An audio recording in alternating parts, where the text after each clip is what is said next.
बिस्मिल्लाहिर्रहमानिर्रहीम, अस्सलाम वालेकुम। मैं गौहर भट्ट सियासत के प्लेटफॉर्म से आपकी खिदमत में हाजिर हूँ। सबसे पहले दरख्वास्त है कि चैनल को सब्सक्राइब कर लें और बेल आइकन ज़रूर दबा दें ताकि आप तक मेरा व्लॉग बर वक्त पहुँच सके। खबर यह है कि एक पार्टी और 5 वज़ीर आज़म, जबकि जनरल बाजवा फारग हैं। नवंबर में नया आर्मी चीफ आएगा। ये सारा मामला क्या है, इस पर बात करेंगे। पहले बात कर लेते हैं एक पार्टी और 5 वज़ीर आज़म। पाकिस्तान तहरीक इंसाफ एक ऐसी जमात है जिसमें क्या कहते हैं, लेगेसी कोई नहीं, यानी उन्होंने विरासत कोई नहीं। इमरान खान साहब आज नाहल हो, पीछे पाइन वारस कोई नहीं, ना तीए ना पुत्र है, यानी कम अज़ कम सियासत के अंदर नहीं है। जो पहली 2 सियासी जमातें हैं उनके अंदर बाकायदा तौर पर सियासी वारस मौजूद थे, अभी भी हैं। लिहाजा वो कम टोर दे रहे, रोड़ दे रहे, रीढ़ दे रहे, टिक्के ठेडे खांदे, बहरहाल वो अपना वजूद बरकरार रखने में कामयाब रही। ऐसे पाइन जड़ा ना जूतियों में दाल बटनी शुरू हो गई है। ये मेरे पास तहरीक इंसाफ के अंदरूनी ज़राए की खबर यह है कि जनाब इमरान खान के नाअहल होने की देर है। पाइन इमरान खान के अलावा 4 वज़ीर आज़म के उम्मीदवार इस वक्त मौजूद हैं। पहले उम्मीदवार मैंने जो कहा कि 5 हैं, तो 5वां तो इमरान आप है ना, बल्कि इमरान तो पहला वज़ीर आज़म है। अब जो लोग आपस में गुत्तोखोई हो रहे हैं ना, गुत्तोखोई से मुराद आप समझते हैं, गुत्तोखोई से मुराद ये है कि एक दूसरे की टांगें खींच रहे हैं। वो जो लोग हैं उनको इस बात का यकीन है कि इमरान खान दी नहली फट ते पई होनी होनी, उन रोकदा कोई नहीं। ये उन लोगों को यकीन है। सर मैं तो समझता हूँ कि इमरान आज भी लाडला है, लेकिन जो तहरीक इंसाफ के सर्कल्स में बातें चल रही हैं मैं उनकी बात कर रहा हूँ। अंदरूनी ज़राए से मैं आपको ये खबर दे रहा हूँ। सर वहाँ पर जो 4 उम्मीदवार हैं ना सर, वो तो बड़े क्लियर कट हैं। एक साहब हैं जनाब शाह महमूद कुरैशी साहब, ਉਹਦੇ भाई ने यकीन रख देने इस गल के उत्ते कि मैं वज़ीर आज़म हाँ। बिलावल भुट्टो ज़रदारी साहब ने, आपको याद होगा, कहा था कि जनाब ये अपने आप को वज़ीर आज़म बनाने के लिए इंटरनेशनल जो लोग थे उनके साथ साजिशें करता था, इसीलिए इसको हटाया गया था वज़ारत ख़ारजा से। अच्छा, फिर उसके बाद असद उमर साहब हैं। आपको याद होगा कि असद उमर साहब ने जब इमरान खान साहब ने वो बात की फैसलाबाद में जलसे में, जो गद्दारी से लिंक की गई कि जनाब इन्होंने फ़ौज के अंदर जर्नलों को गद्दार कहने की कोशिश की है और मेरठ की तकर्री वाली एटम जी सी, ठीक है, उस पर सारी हुकूमती जमातें, अब तो ज़ाहिर हुकूमत हो गई ना, मैंने आदत है असल हुंती कर उन्होंने अपोजिशन कहन दी, हरकतां भी उन्होंने अपोजिशन वरियां, जिवें डरे डरे सहमे सहमे अपोजिशन च सन, अभी तक हुकूमत में आके भी वो डरे डरे सहमे सहमे ही हैं।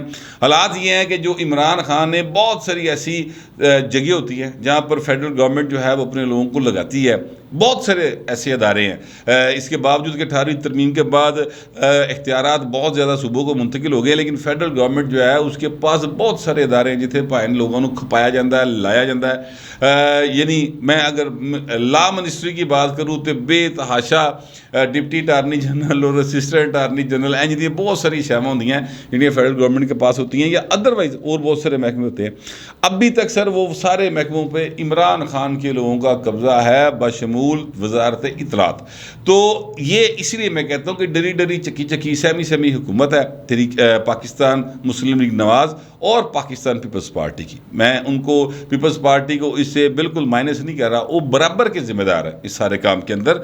तो जब ये सब लोग, यानी हुकूमत भी और ISPR की तरफ से भी बड़ा सख्त रद्दमल आ गया, तो असद उमर साहब से पूछा गया कि सर वो आपके लीडर साहब हैं, उन्होंने ये फरमाया, तो असद उमर ने कहा यार मैंने बयान सुना ही नहीं। इसी तरह शाह महमूद कुरैशी साहब ने कामरान खान के प्रोग्राम में कहा, और मैंने तो सर देखे ना, मैं तो बिजी हूँ सर, मेरी बेटी की तो सही इलेक्शन है ना, मैं तो नहीं सुन सका। भाई बड़े भोले ने 2 जने। अच्छा, फिर मैं अगली बात करता हूँ। अगली बात यह है कि जनाब परवेज़ खटक साहब आप बजाते खुद वो जड़े इमरान खान का पैगाम लेके जाते हैं ना, तोता मैना चिड़िया का, ठीक है, ओ भाई साहब जड़े ना आप वजारत उज़्मा के उम्मीदवार हैं।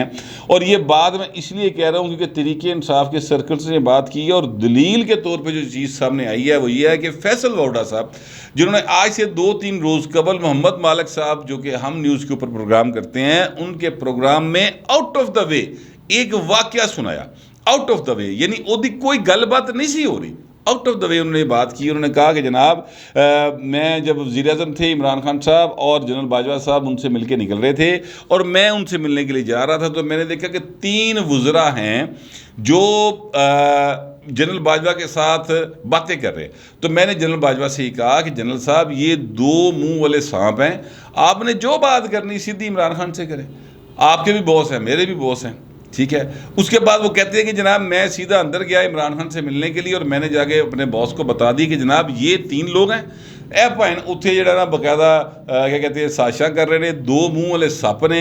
तो मैंने जनरल बाजवा से ये बात की है तो सर इनसे अवेयर रहें। तो इमरान ने हंस के कहा हाँ मुझे पता है।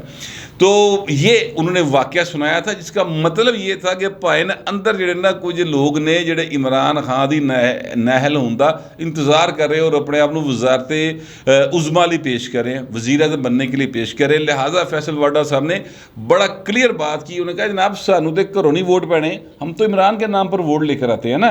तो लिहाजा इमरान खान के अलावा हमारी पार्टी के अंदर वज़ारत उज़मा का कोई उम्मीदवार नहीं है ਜਿਹੜੇ पेश पूछ करते पे ने। ये दो मुँह वाले सप ने, ये उन्होंने बाकायदा तौर पर बात की हुई है, नाम उन्होंने कोई नहीं लिया था। लेकिन मैं आपसे ये अर्ज़ करूँ कि पार्टी ज़राए ने बताया कि ये बात इसलिए करनी पड़ी क्योंकि पायल लोग ਜਿਹੜੇ ना बहुत ज़्यादा चलाक हो गए सन। लिहाजा पार्टी की आदत यानी इमरान खान ने फैसल वाउडा के ज़रिए उनको एक शटअप कॉल या उनको एक थ्रेट सा दिया कि काका तैयारी कर लो फिर धर्म नंग्या करना जाएगा। अच्छा, अब जो पार्टी ज़राए बता रहे हैं कि जनाब जो तीसरा उम्मीदवार है वो परवेज़ खटक है और परवेज़ खटक नंबर 1 पे समझ रहा अपने आपको। ये तो मैंने अपनी तरफ से नंबरिंग की है ना, मतलब सिर्फ 1 2 3 4 करने के लिए। वैसे नंबर में हर बंदा अपने आप को नंबर वन नहीं समझ रहा। तो परवेज़ खटक साहब जो हैं वो भी वज़ारत उज़मा के उम्मीदवार हैं। एक चौथी शख्सियत है, उनका नाम है फवाद चौधरी साहब। फवाद चौधरी साहब के बारे में मैं आपको ये बात बताऊं कि फवाद चौधरी साहब ने इमरान खान की जी कंड नंगी हुई सी ना, यानी जो वो रॉबर्ट रफील से मिले थे एब्सोल्युटली नॉट से एब्सोल्युटली यस मी लॉर्ड तक या क्या कहते हैं हर हाईनेस तक, वो जनाब जो इन्होंने मुलाकात की थी उन्होंने अपनी तरफ से कोशिश की कि यार चलो इन्हें झूठ बोली ने एक झूठ बोल दईए। उन्होंने कहा ये 3 साल पुरानी मुलाकात है, एवं ही लोग ਜਿਹੜੇ ना ਹੁਣ गल्ला करी जा रहे हैं। जियो फेक न्यूज़ चला रहा है, बाकी फेक न्यूज़ चला रहे हैं। तलत साहब ने सबसे पहले खबर ब्रेक की थी ट्विटर के ऊपर, उन्होंने उसको भी फेक न्यूज़ कह दिया था। तो लेकिन हुआ ये कि अगले ही रोज़ भाई ने कहानी खुल गई। इमरान ने आप दसता कि हाँ मेरी मुलाकात हुई, कामरान खान साहब के प्रोग्राम में बात की। उसके बाद फवाद चौधरी साहब ने बदला लिया। सर फवाद चौधरी साहब ने काशिफ अब्बासी के प्रोग्राम के अंदर पहले ये कहा कि जनाब देखिए उन्होंने डेफर करने की बात की। तो काशिफ अब्बासी साहब ने कहा कि यार डेफर करने का कोई कानून शुनून होना चाहिए ना। तो उन्होंने कहा चले फिर इजी कर ले, बात तो एक्सटेंशन की है ना। तो इमरान खान भाई उन्होंने झूठा कराता, हालांकि उससे पहले इमरान खान और उनकी सारी पार्टी मुसलसल इस बात की तरदीद कर रहे थे कि असी जनरल बाजवा की एक्सटेंशन की गल कोई नहीं जे की। हम तो कह रहे हैं कि सिर्फ मामले को जरा अगे लाइयो। तो अगे भाई किवें लाइयो, मतलब है कि कोई सड़क के उत्ते अगला स्टाप है जिथे लाइयो कि तू इत्थे नहीं उतरना तो अगले पासे उतरना, इस तरह तो नहीं होता ना। कानून है, आइन है, पाकिस्तान का बहुत अहम तरीन होता है। और पाकिस्तान की सियासत को अगर आप पिछले 75 साल की सियासत सारी जेन में रखे तो भाई सब तो अहम मुद्दा ही है वे। लिहाजा उस पर आप इस तरह से कैसे कर सकते हैं कि तुसी भाई फिलहाल दर वट जाओ, अखा बंद कर लो, ऐसा तो नहीं हो सकता ना। जो कानून है उसके मुताबिक चीज़ों ने आगे चलना है। तो इमरान खान की पार्टी के अंदर इस वक्त इमरान खान समेत 5 उम्मीदवार हैं जो कि वज़ारत उज़मा के हैं, तहरीके इंसाफ के जो संजीदा हल्के हैं। अब याद रखिएगा इस बात को कि शाह महमूद कुरैशी साहब, असद उमर साहब, फवाद चौधरी साहब, परवेज़ खटक साहब, असद उमर साहब के अलावा असद उमर साहब भी बाद में शामिल हुए ज़ाहिर है पार्टी के अंदर, लेकिन इससे पहले किसी पार्टी में नहीं थे। उनकी ये पहली मेरा ख्याल पॉलिटिकल पार्टी है। बाकी जिन्ने 3 जने ना सर उन्होंने मतलब घाट घाट का पानी पिया, वो हर पासे घूम के आए ने। तो अब पार्टी के अंदर जो रोला बना हुआ है ना, वो पार्टी का कारकुन हो या पार्टी का जो मतलब एक कहना चाहिए कि बड़ा एक लायल किस्म का इमरान खान को वाकई वो समझते हैं कि वो निजात दहिंदा है पाकिस्तान के लिए, तो वो उनको बड़ी तकलीफ है। उन्होंने बड़ा वाटे बड़ी खिंच अंदरों कि यार ये साडे लीडर के मुकाबले तो लीडर बन टुरे हैं। तो ये बर्दाश्त नहीं होता। मैं आपसे अर्ज़ करूँ कि पीपल्स पार्टी में भी ऐसा हुआ करता था। बेनज़ीर के मुकाबले में अगर कोई बंदा आके इलैक्शन लड़न की भी गल करता सी ना तो उन्होंने मानी भलवान वर्गा जिहड़ा ना सुना मार छड़ता सी। मुझे याद है बेनज़ीर भुट्टो साहबा जब 1997 में इलेक्शन हार गई और वो जिस तरह से इलेक्शन हुआ था वो किसी से ढकी छुपी बात नहीं है, वो सारे का सारा इस्टेब्लिशमेंट ने मैनेज किया था। कुछ एक आधे हिस्से का मैं भी गवाह हूँ, चले वो कहानी फिर सही, लेकिन वो इलेक्शन फेयर एंड फ्री नहीं था। ये बात बिल्कुल क्लियर कर ले अपने दिमाग में। अच्छा, फिर उसके बाद बेनज़ीर साहबा ने अपनी सीसी का इजलास बुलाया और उसमें उन्होंने कहा कि देखें मेरी लीडरशिप में आप इलेक्शन हार गए। अब ये इलेक्शन रिग हुआ कह लें, ये इलेक्शन जेन्युइन कह लें, जो भी हुआ, मैं लीडर थी, मुझे उन सारी चीज़ों को काउंटर करना चाहिए था, मैं नहीं कर सकी, लिहाजा मैं रिज़ाइन करती हूँ और आप मेरी जगह पे किसी और को मुंतखब कर लें और इलेक्शन करवा लें सीईसी के अंदर, जिसको आप चाहेंगे मैं उनकी लीडरशिप में काम करूँगी। तो सर एक अद्धे बंदे दिल है सी, मैं आपको अंदर की बात बताऊँ, एक अद्धे बंदे दे विच ना थोड़ा जिहा जरासीम पाए जाते सन कि हाँ बीबी आप जो है ना बात तो आपने बड़ी जमहूरी की है। और वो बंदा जो है ना एक बहुत बड़ा वकील भी है, मैं नाम नहीं लेना चाहता उनका, ये उस वक्त दी खबरें आई थी तो भाएं दा दिल हैगा सी कि जनाब मैं चेयरमैन बन जा पार्टी का। लेकिन सर उसके बाद फिर जो ਉਹਦੇ ਨਾਲ ਹੋਈ ना, जिस तरह कि उन्होंने बात की, हालांकि खुल के उन्हें गल नहीं सी की थी, एवं जरा इशारे इशूरे दिते सन, बस पूरी सीईसी ने कहा नहीं बीबी तेरे तो बगैर साडा कुछ नहीं। तो इसी तरह इमरान खान जो हैं वो भी अगर नहीं है तो पायन तरीके इंसाफ नहीं है, ये एक बड़ी क्लियर कट बात है हजूर। और इनका तो कोई सियासी वारस भी नहीं है ना, सियासी जानशीन भी नहीं है। पाकिस्तान और इंडिया के अंदर प्रॉब्लम यह है कि यहाँ पर सियासी जानशीनी जो है वो यानी क्या कहते हैं खून की जानशीनी होनी चाहिए पायन, ठीक है। यहाँ पर भुट्टो साहब के सियासी जानशीन उनकी बेटी बनी, उसके बाद नवाज शरीफ देख ले उनकी सियासी जानशीन भी उनकी बेटी बनी है। तो सर अगर ये दरमियान में ये दरमियान की नस्ल ना होती भुट्टो साहब के बाद तो चीज़ें बहुत ज़्यादा ख़राब हो गई होनी थी। अब इमरान खान साहब का भी तकरीबन वही हाल है कि सर लोग इमरान खान चाहते हैं विचला कौन है नहीं है, वो उन्होंने इस गल कोई फर्क नहीं पैंदा। लेकिन ये बात चूँकि पार्टी सर्कल्स में मूव कर रही थी, इन्होंने चारां दे भाएं लोगों को वट बड़ा है, सिर्फ वो इंतज़ार कर रहे एक इशारा मिलन का, तो उस तो बाद आपको बहुत सारी और कहानियां सुनने को मिलेंगी। मैं आपसे अर्ज करूं कि जो जनरल बाजवा साहब को एक्सटेंशन मिलेगी, एक्सटेंशन नहीं मिलेगी, नवा आर्मी चीफ केड़ा होएगा, ये सारी कहानी जो है ना सर एक दो लफ्ज़ों के अंदर, सर दो लफ्ज़ों या ये कर ले एक जुमले के अंदर, वज़ीर दिफा ख्वाजा मोहम्मद आसिफ साहब जिन्होंने जनरल बाजवा को फ़ोन करके कहा था कि भाई न मैनू जान के हरा रहा मेहरबानी करे जे, तो उन्होंने फिर फोन करके तो कहा कि जान के नहीं हराना, जैनवन हारता हो तो हार जाए। ये बात मैं अपने पास से नहीं कह रहा, ये बाकायदा एक मीटिंग के अंदर जनरल बाजवा साहब ने ख्वाजा से कहा था कि आपको याद है आपने इलेक्शन की रात मुझे फ़ोन किया था कि जनाब मुझे हराया जा रहा है, तो फिर आपको उसका जो है रिस्पॉन्स आया था और फिर वो नहीं हुआ जो आपका खदशा था। तो मतलब है कि ये भाई ਜਿਹੜੇ ना उन्होंने पर्ची के उत्ते बच गए, अदरवाइज ये भाई भी लगे गए सन जिस तरह और बहुत सारे लोग लगे गए। तो सर अब ख्वाजा मोहम्मद आसिफ साहब ने प्रेस कॉन्फ्रेंस करके ये कहा है कि भाई ने जनरल बाजवा फारग है, नवंबर में वज़ीर आज़म आइन के तहत नया आर्मी चीफ लगाएंगे। ये जनरल बाजवा फारग वाली गल उन्होंने नहीं की थी, मैं उससे ये मतलब अखज़ कर रहा हूँ इसलिए कि जुमला सुन लें सर।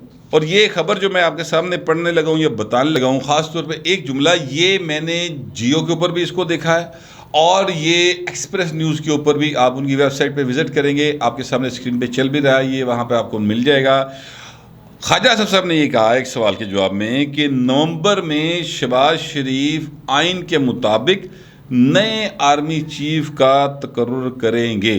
इमरान खान के कहने से क्या फ़र्क पड़ता है? अब ये इस सारी जुमले में एक बात है, नवंबर में नया आर्मी चीफ यानी जनरल बाजवा साहब की जो एक्सटेंशन की कहानी थी, जो मैंने आज से आपको शायद 2 रोज़ पहले ही बताया था कि मियां नवाज शरीफ एक्सटेंशन के ख़िलाफ़ है, ठीक है। वो सर ख्वाजा आसिफ साहब के मुंह से बात स्लिप हो गई है या डेलिबरेटली कह दी गई है, एक मैसेज कन्वे कर दिया गया है कि सर यू आर नो मोर वड्डे चौधरी साहब हुण किसी होर नूं चौधरी बनाना सी, यू आर नो मोर। ये एक तरीके से बात जो है वो कर दी गई है। जितने ये एक सीजनड किस्म के पॉलिटिशियन हैं ख्वाजा आसिफ साहब, और जाहिर है कि बहुत सीजनड जो पॉलिटिशियंस हैं उनकी एक पूरी की पूरी खेप है जो इस वक्त हुकूमत में है, तो सर उनकी तरफ से एक मैं समझता हूँ कि तरीके से बात कन्वे कर दी गई है कि जनरल बाजवा साहब वी आर सॉरी, हम आपको कंटिन्यू नहीं कर सकते। ये एक मेरा ये अपना तबसरा है, मेरा ख्याल है, इसलिए मैं कह रहा हूँ कि ख्वाजा आसिफ साहब ने जनरल बाजवा साहब को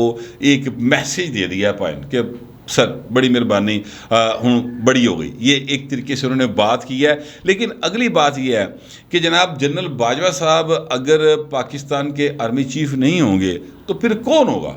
अब ये है वो बात जिसके ऊपर सारे बंदे अपनी अपनी गवेड़ लगा रहे हैं, अपना अपना आइडिया दे रहे हैं, अपना अपना एक ख्याल पेश कर रहे हैं और उसको ख़बर का रंग दे रहे हैं। मैं आपसे अर्ज़ करूँ ये ख्याल जो है ना, ये सिर्फ़ और सिर्फ याद रखिएगा प्राइम मिनिस्टर का ख्याल होगा, जो भी आर्मी चीफ होगा वो वज़ीर आज़म का इख्तियार भी है और उसका ख्याल भी है। ज़ाहिर है वो मुख्तलिफ जो सियासी जमातें हैं उनकी इत्तेहादी हैं उनसे मशवरा ज़रूर करेंगे, लेकिन ऐसा टोटली सिर्फ उन्होंने पता होएगा जिसका ना शहबाज शरीफ है जो वज़ीर आज़म है, और उन्होंने पता होएगा जिन्हें लगना है पाइन, ठीक है। अदरवाइज और किसी को इस बात का पता नहीं हो सकता।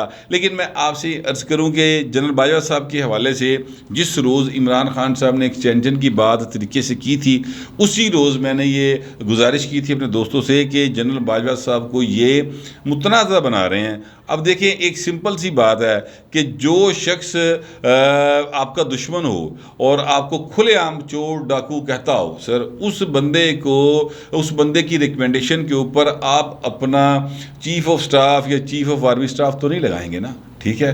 वो अगर उनका नाम ले रहे हैं तो इसीलिए ले रहे हैं कि भाई ने ए तुसी ला लो, फिर कोई गल नहीं, ला लो फिर। तो मतलब उन्होंने कह देते नहीं लाने लगे ना। उसके बाद कहानी नहीं आई कि जनाब मुलाकात हुई है, फिर कहता गया नहीं हुई है। तो ये पूरी एक गुंजलक है हजूर, लेकिन बात बड़ी क्लियर कर दिया जी ख्वाजा साहब ने। सारे मसले जो हैं कि बाजवा साहब को एक्सटेंशन मिलेगी नहीं मिलेगी, ये कहानी उन्होंने कर दी क्लोज सर, कि नया आर्मी चीफ आएगा। ये ख्वाजा आसफ साहब जो है ना वो कह रहे हैं मैं पलियों कोई गल नहीं जगी थी, सिर्फ छोटा मोटा तबसरा किया है हजूर। तो आपसे भी दरख्वास्त है कि मामला हसास है, नाजुक है, तो आप भी तबसरा ज़रूर करें, कमेंट ज़रूर करें, मगर ज़रा तहजीब के साथ। फिलहाल इतना ही, मिलते अगले व्लॉग।